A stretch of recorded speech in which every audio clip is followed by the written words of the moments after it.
Hello, everyone, and welcome to another episode of the Crossroads podcast. My name is Bogdan, and I'm very happy to have here with me today Alessandro. Hi, Ale, how are you? Hey, very good. Thank you for the invitation. It's a pleasure.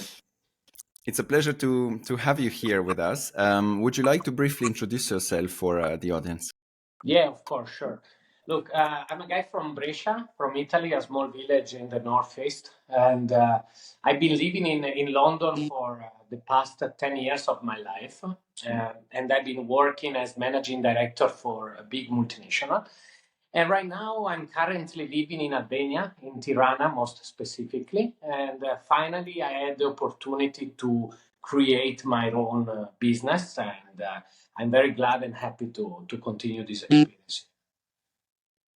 Thank you very much for the introduction. And I would normally give you the floor to open with the description of a personal crossroad, but I would like to test something for the first time today. You might know the Diary of a CEO podcast of Stephen Bartlett, which has a tradition of asking every guest to leave a question for the next guest.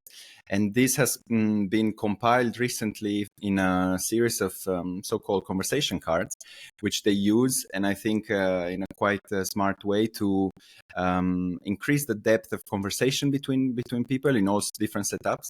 I made myself this gift over Christmas, and I would like to test it for the first time. So the cards are compiled into three different level of depth.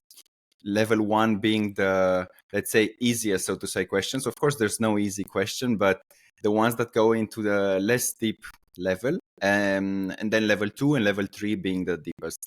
I would like to ask you to choose one level, 1, 2, or 3. I think we can start with the two, let's say. All right, perfect. Very good. And there are 18 questions for this level. So I just have the cards in front of me, and I would like to ask you a number from 1 to 18, and I will just find the card and then see what question it has. I would pick the number 10. 10. 2, 3, 4, 5, 6, 7, 8, 9, 10. All right. Thank you very much for the trust in this new experiment. So the question is the following. If you could only speak with or call or see or touch 4 people for the next 4 years, who would they be? That's a very interesting question. 4 people I can pick, yeah? Yes. All right. So I have for sure I can keep my father. Yeah. My father has been a support for me since day number 1. Of course, whenever I made the choice during my life, he was very skeptical. You know, I mean, he's been working as an employee. I mean, as a project manager for a big company for a very long time, and whenever I had these ideas of taking and going, living abroad, and opening my things and being more independent, you know, it was keeping me very grounded, let's say. Yeah. So, but it was perfect for me in order to balance myself. Yeah. And understanding if the choice that I wanted to make were the right one. Yeah. And then, of course, my mom. Yeah. Even my mom is very important because at the end of the day, is the person that unconsciously, because she's not into business much, she always gave me the motivation to go forward and pursue my career. Good. Now, as a third person, I would put my business partner. Yeah, my business partner, Pasquale Minasi, is a guy that I met when I was very young. Yeah, we were around, I think, 13, 14 at high school. Yeah. And we stayed a couple of years in the same class, shared the same problems, etc. And we created a lot of banter together. Yeah, we create a really strong relationship back then, and he's the person that joined me in this amazing project that now I have here in Albania. So, of course, this person, I believe, in the next years will be fundamental for me also in terms of progressing in the business point of view. For the fourth person, to be honest, I have a mentor. I have a mentor that I've been knowing since I was 17, and I start my first work experience. His name is Simone, and he's from Tuscany. Yeah, he used to be a very known businessman in construction, and I really get passionate about developing businesses from him. I've been shadowing him, yeah, since I was 17, and I've been following his career path and understanding what kind of decision, what kind of feeling, and what kind of expectation he can have in business, and then replicate them, yeah, during my career. So yeah, if you have to ask me what four people would you pick, yeah, those are the four people I would pick. Thank you, Alessandro. And I think I am really grateful for this question because I got to know you better, but also to see, I would say, what are some of the standing pillars in your life. And I think this is definitely a good start for our conversation. I'd like to ask you, what do you think is the fingerprint that your parents, you mentioned your parents first in the first two people, your parents, the way you're raised, what character fingerprint you think left on you that managed and helped you to become who you are today, meaning an entrepreneur, someone who has a dream to succeed and to work hard to pursue his own dreams? Very nice question. So basically, I need to be honest. So I think, look, my parents has been always very hardworking people. Maybe this is a bit easy to say and basic, but of course they focus their, existence on being always present for the things that they were important for life. They always taught me that I need to be honest in life. Yeah. No matter what I'm pursuing, no matter what are my targets, or no matter what I want to become in the future, but always be myself. They always supported me since day one in a lot of decisions that they weren't matching exactly the type of journey and path that they've been going through. Yeah. And also, they always taught me what is being living in a family. Yeah, living in a family means being supportive for the whole group, living as a team. Being there when there are problems and being there when there are things to cheer for. Yeah. So for these things, I'm very grateful. Then, if I need to go more specific, yeah, as I said before, as I mentioned before, they are not into business much.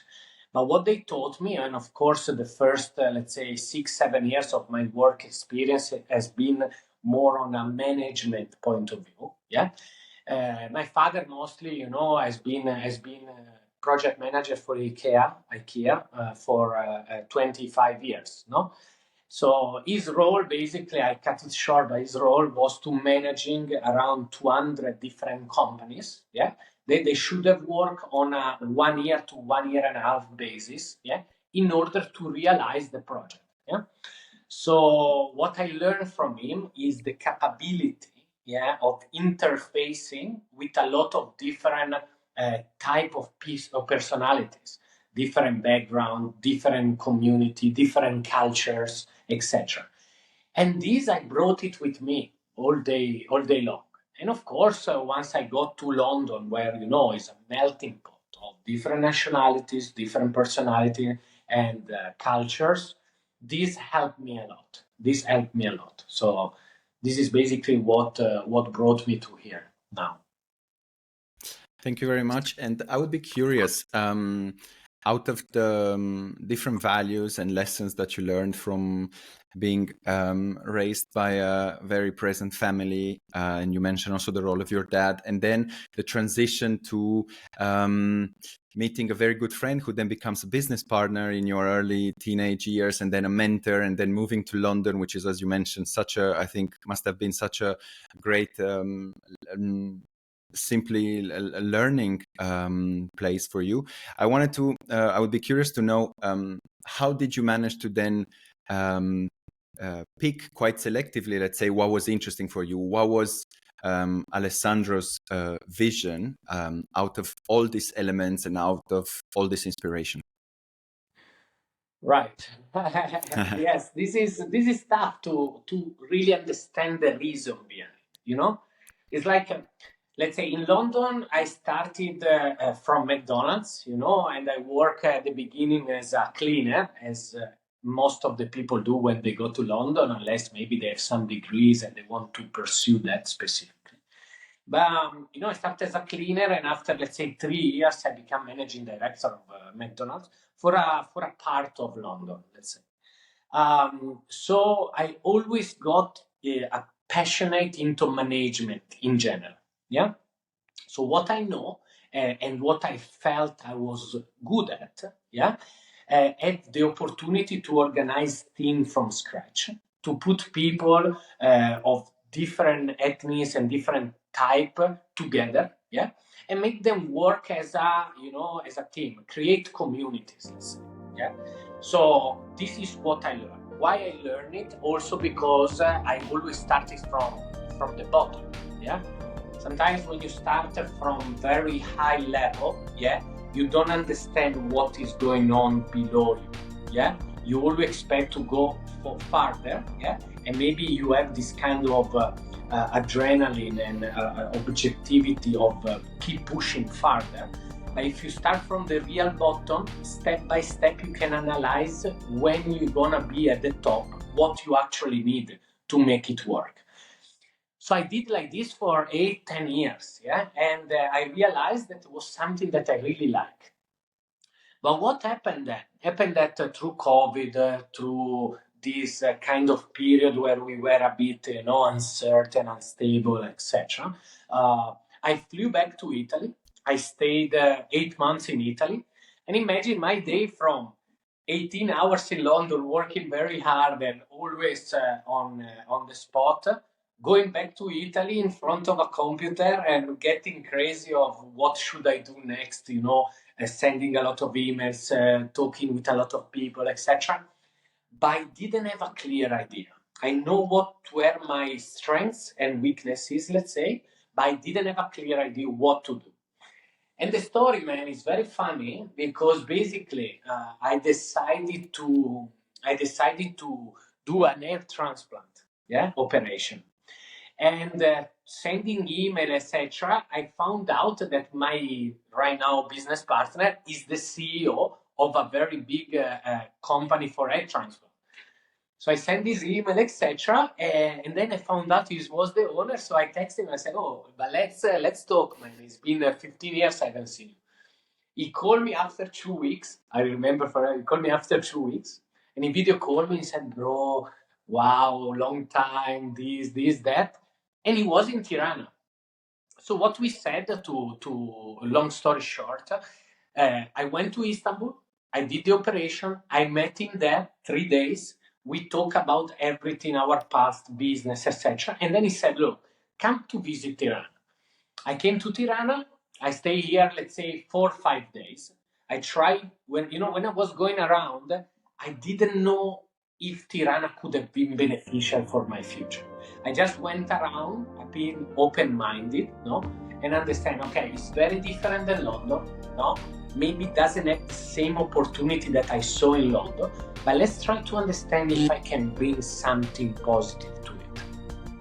So I love sport, so I went to play sport in a couple of different sports centers. And what I realized that the sports centers were packed, so were full of people, so they were enjoying playing, but the changing rooms weren't really neat and tidy, let's say, were very welcoming.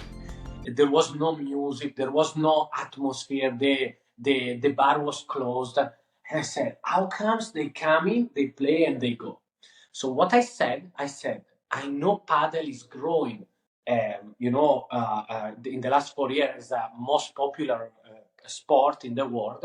And I said, why don't we take padel? And in all the Balkans, there was no padel.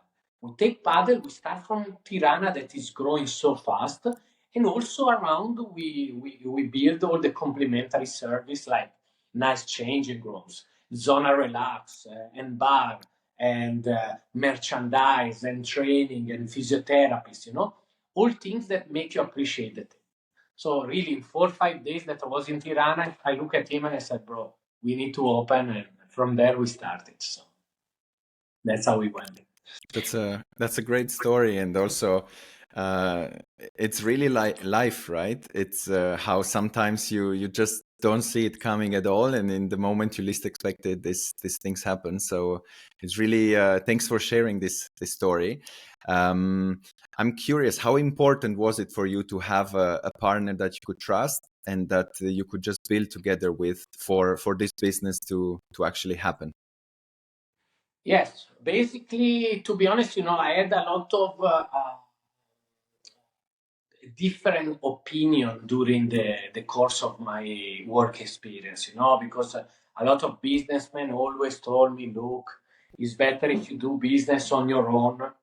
Don't get too many partners because you might get into disagreements and misunderstanding throughout the journey. Maybe at the beginning, everything will be super exciting, and then it will become only. But look, to be honest, when we sat each other at a table, me and my business partner, and we look at each other after 15 years, man, the intensity, the trust, and the type of rapport was exactly the same. I felt the exact same person I met 15 years before, with the exact same values, with the exact same capabilities, of course, grown up and with better experience and better, skills. So I didn't think about all this legend and tradition of being the only one in the business or don't have partners, etc. But I just went with my gut. And let's say when you then trust each other after so long time, there's already a unification of a lot of things already in that decision. Yeah. And that decision is the fuel that allows you to go forward. Yeah. And then, of course, you need to might be balancing the first 6 months, yeah, because we know each other, but we don't know each other. So maybe it changed a lot. Maybe also me, I have other layers. You don't know this, but we start from a base of honesty and trust, and then, of course, we find out each other's strengths and weaknesses. Yeah.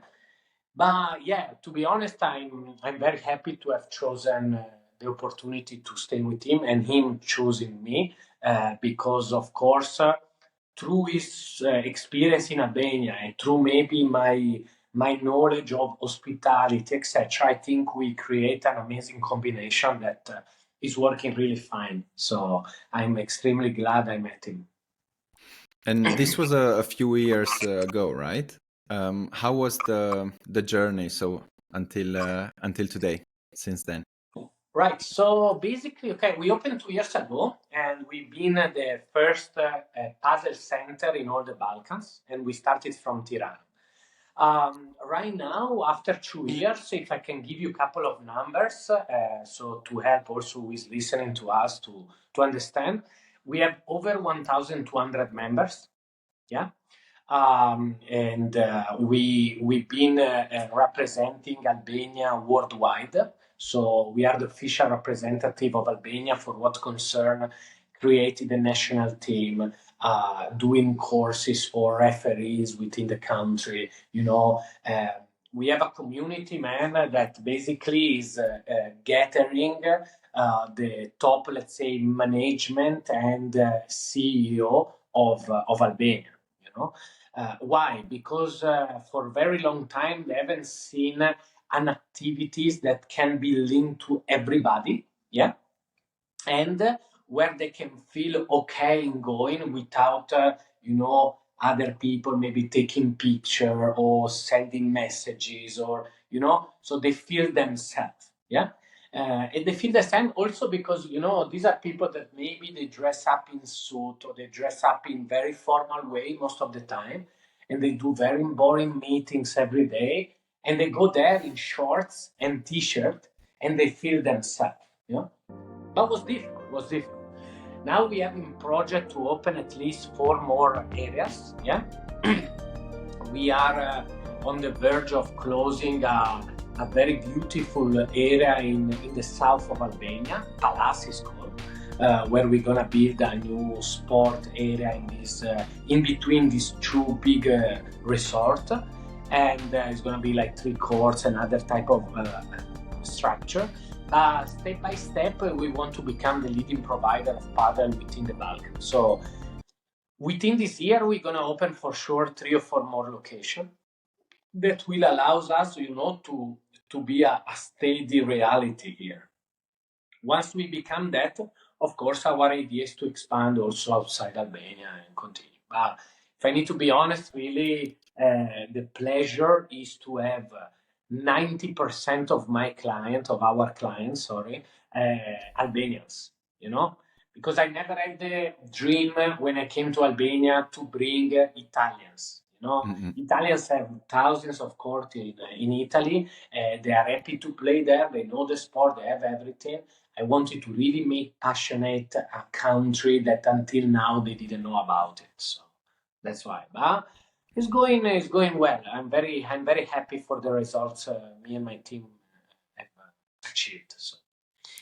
These seem like very ambitious plans, and I think, as I understand it, it's been also really an opportunity that's been growing a lot. So congratulations for this. But also, I think it's a never-ending effort for you to strive for excellence and also to build a community, as you mentioned. So on this point, I would be curious, how is your experience in building a community in a new country? You mentioned already how important it is to you that the local community especially is part of your membership. How did this go? Did you encounter any challenges, or do you have any factors that were key to this success? Sure. Yeah, building communities in a country where you've been only for a couple of weeks is not easy at all. I'm very honest with you. Basically, if I need to be honest, I know a lot of Albanians from Brescia still because I had them in class and everything. So I knew a bit how they are. Yeah, but when you need to face with people that maybe are quite, let's say, known and important here in their country, the type of approach is a bit different. Yeah. Before I was a young kid, and now, of course, I present myself as a businessman. So when you have business to businessmen, it's not very easy to find the balance. Yeah, because of course, most of the time, also businessmen know that you might be interested in something they have or they need, etc. So it's a bit complex. What happened? Very funny, man. I've been working as managing director, so I used to dress in suit all the time. No, when I opened the center, considering that still I was the CEO, but also the manager of the place, the store manager. No, I used to dress in suit, like in a sports center. So imagine that I did the first 2-3 months in suit, and every time someone was coming towards the reception, no, I was trying to approach them, yeah, but they felt very intimidated of the way I was wearing, no, and I was saying, why? What I am? What is the obstacle or boundary between me and you in a conversation? So I was trying to understand this, and I wasn't getting it because I said, I dress like this also for respect. I dress like this to feel confident. I dress like this for this. I don't dress like this to put you in a bad situation. No? I was saying, I don't know. So I start from that. So I wasn't getting right what I should do in order to get through that. No? And then I started understanding, and I switched to tracksuit. And step by step, I become more like a buddy, kind of guy, not the serious CEO, serious manager. No, I become like a buddy. So, I started welcoming them with the high five and the little hug and these kind of things. And I used to break the ice quite easily, But it's also in my personality. I try to be, balanced with everyone. And I start from there.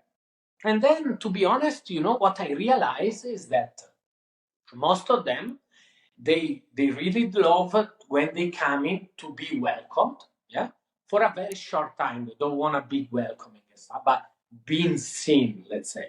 So you got the first 3 to 5 minutes where you see them, you say, how you doing, how is life, how was today, etc., couple of things. You let them play and enjoy, so you provide equipment, etc., but you let them enjoy, and they don't want to be disturbed. They don't want to be bothered much, etc. They finish the match, and then there is important to get to it. Yeah. So once I learned that, I also create a WhatsApp group. Yeah.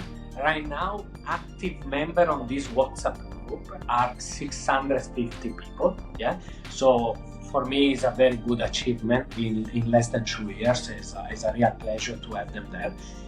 And they are very active. They're very active, meaning that, sometimes people don't have 4 players to play. So what we do, we open a match with 2 players, yeah? And we say, guys, we're looking for 2 intermediate. In less than 2 minutes, the match is closed, And this, for me, is super exciting. Yeah, it's super exciting. But yeah, these are the keys to make them know you, to make them know the project, etc. And then the last one, if I need to conclude on this, they always appreciate that the owner was working as a manager on site, because most of the time, in businesses can happen that maybe you are more, sometimes only an investor, etc., and there is no representative of the company on site, and you just let someone else do your part, but it will never be the same. Yeah. So they really appreciate to see me working every day to stay there until the closing, when there was a problem to solve it in the best efficient way, etc. So there again, respect as person and as a company, and that helped me a lot to create the community, the amazing community we have now. Yeah. And I think you're also doing a great job on social media. I've seen a few clips in which you are, I think on Instagram, but maybe also TikTok, if I'm not wrong, you are creating videos in which you are teaching in a very engaging way also, or welcoming people to the sport of padel. How did this idea come about? How do you normally think about personal branding through social media?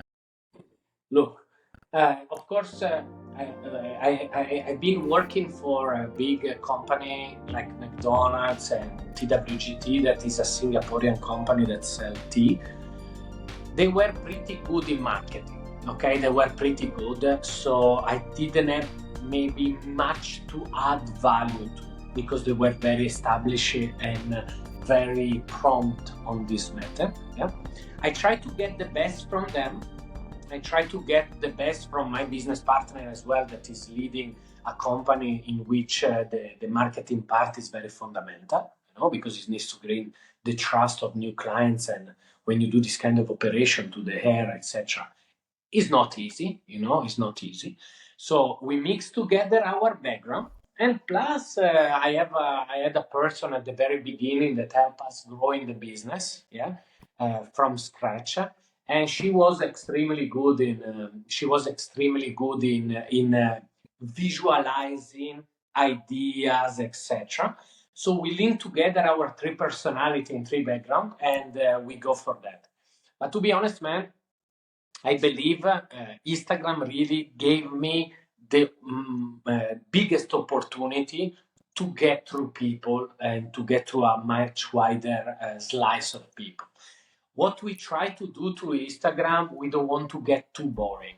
Yeah, we want to do colorful things. We want to do funny videos. That's why, even if sometimes maybe I can be a bit not agree with the part that they give me to do in the videos because sometimes they are very funny, but it might lead me to change my my way of living and stuff. So, but I do it with pleasure. If I know that I can make someone laugh and this guy can understand our way of living, our way of working, etc., I do it. So that's why we try to become a bit funny, a bit informative, but not too much, no? And a bit, uh, let's say,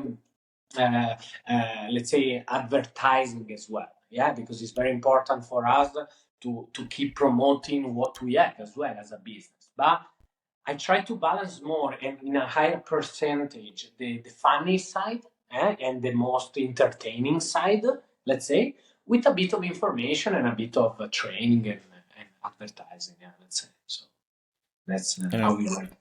I think you're doing a very good job. Thank you. I would suggest to everyone, of course, to check your page, and if they happen to be in Tirana, to definitely reach out to you. Myself, I have never played padel in the before, but by watching the videos, it definitely approached me more and made me curious about the sport. So I think a very good job on that. I would like to ask you a last question, Alessandro. Yeah.